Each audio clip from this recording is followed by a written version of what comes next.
السلام علیکم۔ ویڈیو شروع کرنے سے پہلے آپ سب سے گزارش ہے کہ میرے چینل کو سبسکرائب کر کے بیل نوٹیفیکیشن کو آن کر دیں تاکہ میری ہر آنے والی نیو اپڈیٹس آپ تک پہنچ سکے۔ تو چلیں آئیے سنتے ہیں کسی کی زندگی کے ساتھ بیتا ہوا ایک خوفناک پر اسرار واقعہ۔ میرا نام اکرم ہے اور میرا تعلق حیدرآباد سے ہے۔ یہ سخت سردیوں کی ایک رات کا واقعہ ہے۔ وہ دسمبر کی رات تھی۔ اس رات دھند بھی بہت تھی اور ہلکی ہلکی بوندا باندی بھی ہو رہی تھی۔ رات کے تقریباً 12:30 پونے 1 کا ٹائم ہو رہا تھا۔ گھر سے بار بار فون بھی آ رہا تھا۔ سارا دن رکشا چلانے کے بعد رات کو میں گھر واپس جا رہا تھا۔ دھند اتنی زیادہ تھی کہ راستے میں مجھے کچھ صاف دکھائی نہیں دے رہا تھا، اس لیے میں نے روڈ والے راستے سے جانے کے بجائے اپنے گھر جانے کے لیے دوسرا راستہ اختیار کیا، کیونکہ دھند اور اندھیرا ہونے کی وجہ سے مجھے ڈر بھی بہت لگ رہا تھا کہ کہیں کوئی ایکسیڈنٹ نہ ہو جائے۔ یہی سوچ کے اور اسی ڈر کی وجہ سے میں نے دوسرے راستے سے جانا مناسب سمجھا۔ میں نے اپنے رکشے کو موڑا اور ایک گلی سے گزر کر چھوٹا روڈ آتا تھا، اس پر رکشا چلانے لگا۔ اس راستے سے میرا گھر بہت جلدی بھی آ جاتا تھا، کیونکہ میں اکثر دن میں اسی راستے سے اپنے گھر بھی جاتا تھا۔ ابھی میں اس راستے سے گزر ہی رہا تھا کہ ایک عورت اچانک سے میرے رکشے کے سامنے آ گئی۔ میں نے بریک لگائی اور اللہ کا شکر ادا کیا کہ ایکسیڈنٹ نہیں ہوا، ورنہ آج تو پتہ نہیں کیا ہو جاتا۔ خیر، پھر میں جلدی سے رکشے سے اتر کے اس عورت کے پاس گیا کہ دیکھوں کہیں کوئی نقصان تو نہیں ہو گیا، ان کو کوئی چوٹ تو نہیں لگ گئی۔ جا کے میں نے دیکھا تو وہاں پہ وہ عورت تھی ہی نہیں۔ میں نے آس پاس بھی نظر دوڑائی لیکن مجھے وہ کہیں نظر نہیں آئی۔ میں نے سوچا وہ روڈ پار کر کے چلی گئی ہوگی، لیکن میں یہ حیران تھا کہ میں تو اتنی جلدی اتر گیا تھا اور وہ عورت اتنی جلدی غائب ہو گئی۔ خیر، میں واپس اپنے رکشے میں آ کے بیٹھا تو میں نے دیکھا کہ وہ عورت میرے رکشے میں پیچھے بیٹھی ہوئی ہے۔ اس کا چہرہ صاف دکھائی نہیں دے رہا تھا۔ اس نے کالے رنگ کا لباس پہن رکھا تھا، شاید اس نے برقع پہن رکھا تھا۔ دھند اتنی زیادہ تھی کہ مجھے کچھ صاف دکھائی نہیں دے رہا تھا اور اوپر سے بارش بھی تیز ہونے لگ گئی تھی۔ پھر میں نے جلدی سے اس عورت سے پوچھا، بی بی آپ کو کہاں جانا ہے؟ تو اس عورت نے کہا، یہاں سے سیدھا چلو، میں آپ کو راستہ بتا دوں گی۔ میں رکشے میں بیٹھ گیا اور رکشا چلانے لگا، لیکن رکشا پہلے کی بنسبت کافی بھاری ہو گیا تھا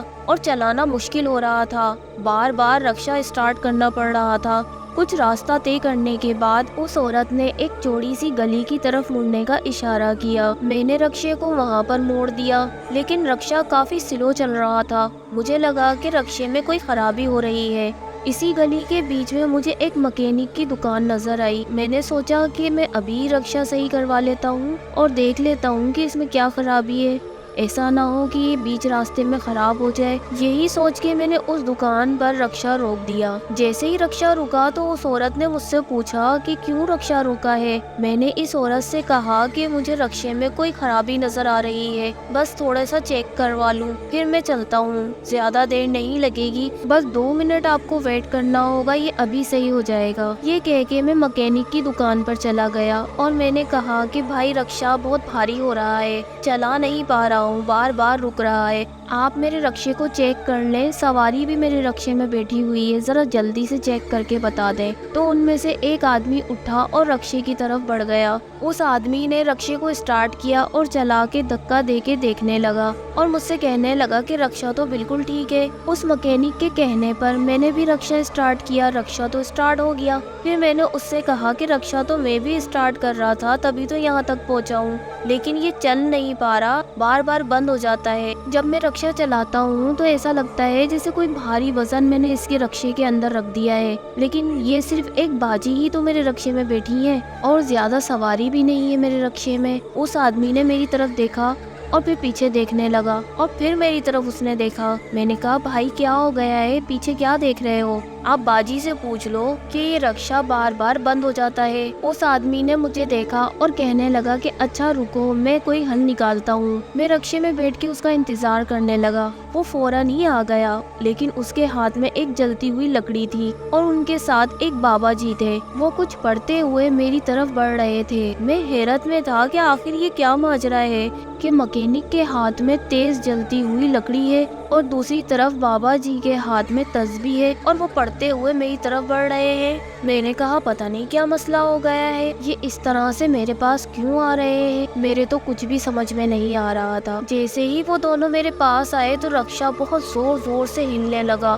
اور وہ عورت جو میرے رکشے میں پیچھے بیٹھی تھی بہت ہی بھیانک آواز میں چیخنے لگی۔ میں گھبرا گیا اور میں نے جیسے ہی پیچھے مڑ کے دیکھا تو میرے تو اوسان ہی خطا ہو گئے۔ جو منظر میری آنکھوں نے دیکھا وہ بہت ہی بھیانک اور خوفناک تھا، کیونکہ وہ عورت نہیں تھی، وہ ایک بھیانک چڑیل تھی یا کوئی بدرو تھی۔ مجھے کچھ سمجھ نہیں آ رہا تھا اور میں صرف اس کو دیکھے جا رہا تھا اور وہ اپنی بڑی بڑی گول گول سرخ آنکھوں سے مجھے گھورے جا رہی تھی۔ اس کے لمبے نوکیلے ناخن میری طرف بڑھ رہے تھے اور میں ہل نہیں پا رہا تھا۔ میری سمجھ نہیں آ رہا تھا کہ میرے ہاتھ پیروں میں سے جان ختم ہو گئی ہے یا پھر میرے سوچنے کی سکت ختم ہو گئی ہے۔ اچانک سے وہ بابا اور وہ آدمی میرے پاس آیا اور اس جلتی ہوئی لکڑی سے اس چڑیل اس آفت کو بھگانے کی کوشش کرنے لگا، اور وہ بابا مسلسل پڑھائی کرتے ہوئے مجھ پر اور اس چڑیل پر پھونکے مارتے جا رہے تھے اور مجھ سے وہ کہتے جا رہے تھے کہ اترو یہاں سے، اترو رکشے میں سے، پیچھے کی طرف بھاگو۔ لیکن میں اتر کے بھاگنا چاہ رہا تھا لیکن اتر نہیں پا رہا تھا۔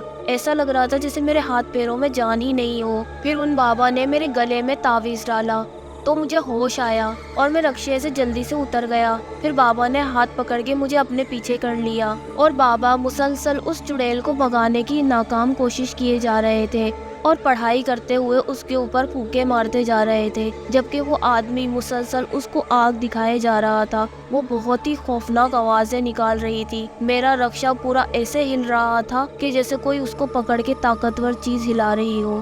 ایک تو ماحول پہلے ہی خوفناک تھا، اوپر سے اس چڑیل کی خوفناک چیخوں سے تو ہمارے کان کے پردے پھٹے جا رہے تھے۔ کافی دیر کی کوشش کے بعد رکشا ایک زوردار آواز سے دور جا کے گرا اور پھر وہ چڑیل نما آفت ہوا میں اڑتی ہوئی میرے رکشے پر جا کے کھڑی ہو گئی اور بھیانک آواز میں کہنے لگی کہ آج یہ رکشے والا تم لوگوں کی وجہ سے بچ گیا۔ نہ جانے میں نے کتنے لوگوں کو اپنی بھیٹ چڑھایا ہے، لیکن آج تم نے اس کو بچا لیا، ورنہ یہ آج نہیں بچ پاتا۔ یہ کہہ کے اچانک سے وہ غائب ہو گئی۔ پھر میں نے بابا سے یہ سارے معاملات پوچھے کہ آپ کو کیسے پتا چلا کہ میرے رکشے میں کوئی چڑیل بیٹھی ہوئی ہے؟ تو بابا نے کہا کہ جیسے ہی تم نے اس مکینک کو کہا کہ پیچھے اس عورت سے پوچھ لو میرا رکشا خراب ہے، تو اس کو تمہارے رکشے میں پیچھے کوئی بیٹھا ہوا نظر نہیں آیا، لیکن تم مسلسل اس عورت سے مخاطب تھے۔ تو ہم سمجھ گئے، کیونکہ آئے دن یہاں پر یہ معاملات ہوتے رہتے ہیں۔ یہیں اس روڈ پہ آگے کی طرف ایک قبرستان ہے،